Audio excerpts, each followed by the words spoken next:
Hello everyone. Today I'm going to show you how to undervolt your RTX 3000 series graphics card. You can do this with pretty much any graphics card. It doesn't have to necessarily be the 3000 series. So, getting into it, the first thing you want to do is you want to go on your internet browser. You want to type in MSI Afterburner. Alright.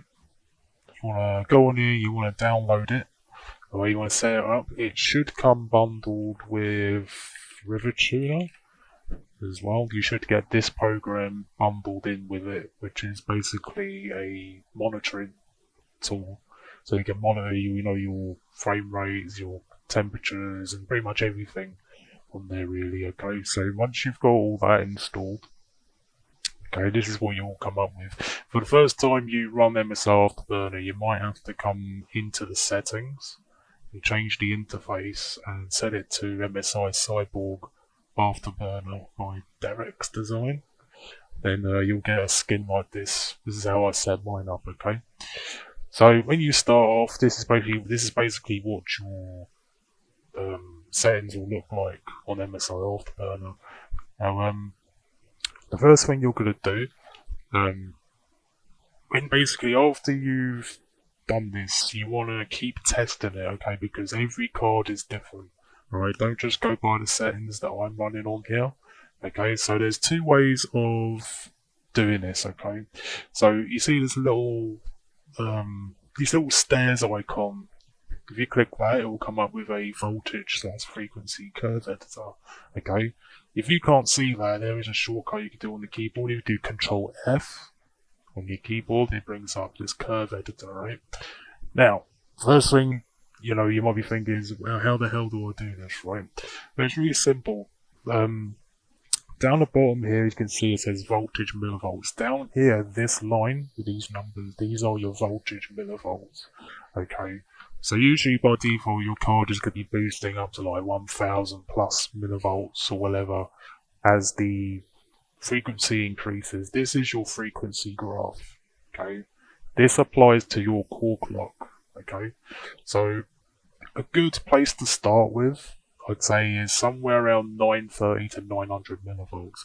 Now, for me, I know what's stable for my card, but what you want to do is you want to find the point you want to try and go at. So I'm going to go at 931 millivolts, okay? And I'm going to boost this up all the way to 1950, okay? Now you don't want to go too mad with it, okay? Usually, if you're going at this range, you want to try and stick around 1900 or 1800, okay? Two safe spaces to go would probably be 875 millivolts at 1800 or 931 at 1950. But you gotta mix and experiment with this, okay? So what I'm gonna do is once you've raised the curve, so you can see I've got 1950 megahertz at 931 millivolts. Once you've done that, you're gonna hold the shift button. Okay, that's the left shift on your keyboard. Alright. Then you're gonna drag this, and you can see this little like a blue line, where it's like a blue box. So you're gonna highlight the whole graph. Once you've done that, you're gonna do Shift Enter, then Shift Enter again. Now, as you can see, you see this line. You see the difference now. The line is going to stay at a straight line. So what will happen is when your card clocks up, it's going to clock up to 1950 megahertz. Okay, and it's going to stay locked at the voltage you've applied it to. So you're basically running the card at the same speed as you normally would, but with less voltage. Okay, doing this, you get much better. You can actually get a performance gain out of it, and you get much better thermals and temperatures. So we're looking at maybe a -5 or -10°C. Okay, and especially if you're in a country like in the UK right now, where you've got a lot of heat waves and stuff, it's a really good thing to do during summertime. Especially if you've got a really good model graphics card and you've got good airflow in the case and whatnot. This will reduce the temperatures even more. Okay, so once you've applied, now for me with my card, this is what works for me, okay? You can go on the internet search your model and you might get some Reddit posts, but you're gonna have to experiment, okay? But really, you want to try and stay somewhere between 875 millivolts all the way to 931, I'd say. That's your sweet spot. Then, you know, if it works, you play your games and it works fine, you keep testing, you keep going lower, and you basically, it's just all about testing and finding what works best for you and your card, okay? Because not every card is created equally, okay? Every card's not binned well. My card isn't binned too well, okay? So mine works at 931 at 1950 megahertz, okay? Don't just go mad and raise that graph at fucking 921 or 925 or whatever, because you'll crash, okay? If the undervolt isn't successful, just start it again, okay? Restart the computer and then try again, okay? So once you've set your undervolt, you see I've already got my profile applied, but you'll get something here called curve on the core clock, okay? That's how you've undervolted it, okay? Another thing you can play around with as well, you can crank out the power limit, which I would recommend you do. I'd recommend the power limit. You might have something called temp limit that is kind of tied with the power limit. My power limit doesn't go so high on my model, but other models you can go a little bit higher on the power limit.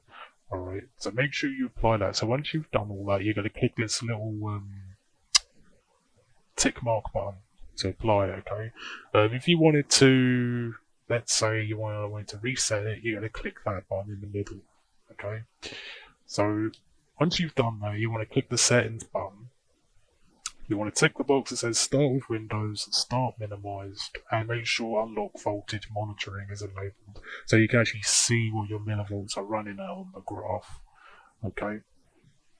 So once you've done that, you can click the start button, but I wouldn't do that just yet, okay? You want to only do that if you know your undervolt is stable, okay? So once you've done that, you can save this profile. Okay, so when you see here in the profiles, you can save it to a slot. There's a way to save this profile in slot number 2. You can do that. Click it, click apply, and you can load it that way.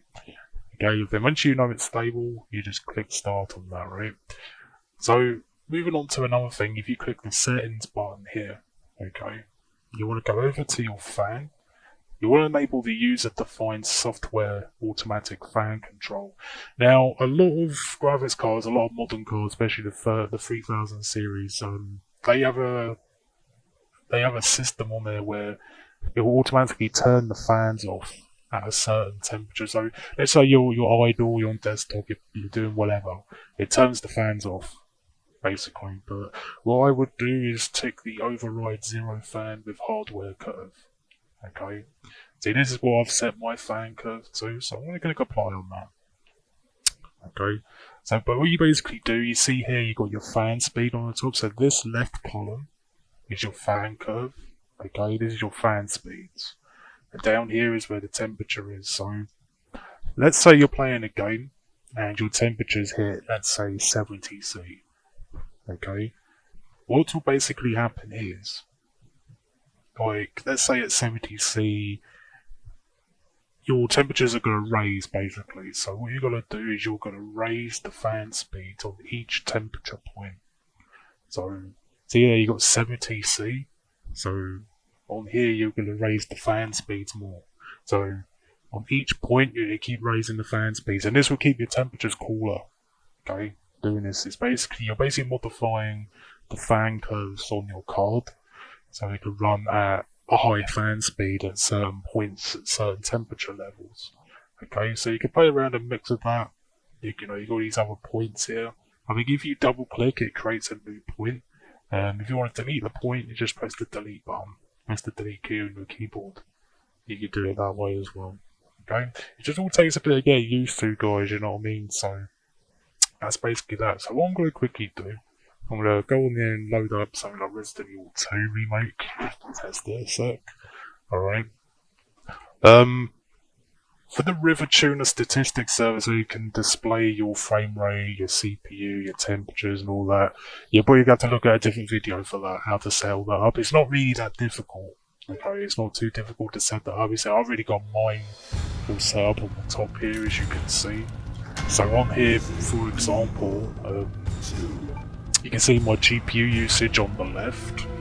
You can see my CPU usage on the left. You can see my RAM, the amount of RAM I've got, which I've got 32 gig of RAM.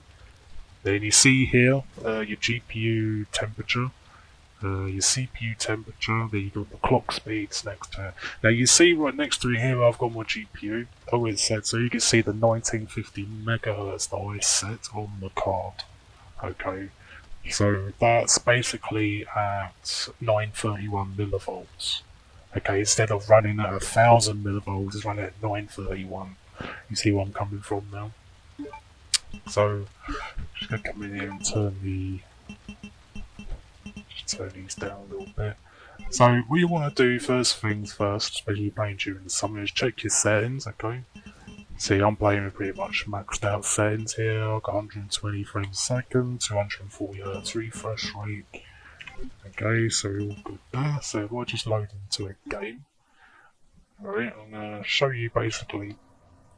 So basically, right beforehand, I had about 75C, alright, on my card, and now it's staying around 65 to 70 at max now. So that's a big temperature difference from how I would have had it before. And the speed, in terms of speeds, there's not really much of a difference. There's only probably be like 1-2% difference in speed going from that. It's barely a difference in the speed. Do you know what I mean? You're good to go pretty much, you see. So obviously I am recording right now with a shadow play, so it might take a little hit, but usually I'm running like 120 frames a second, as you can see. But this is a lot better than I was getting, because I was hitting near around 75, 76C on my model. But as you can see, it's working pretty good. So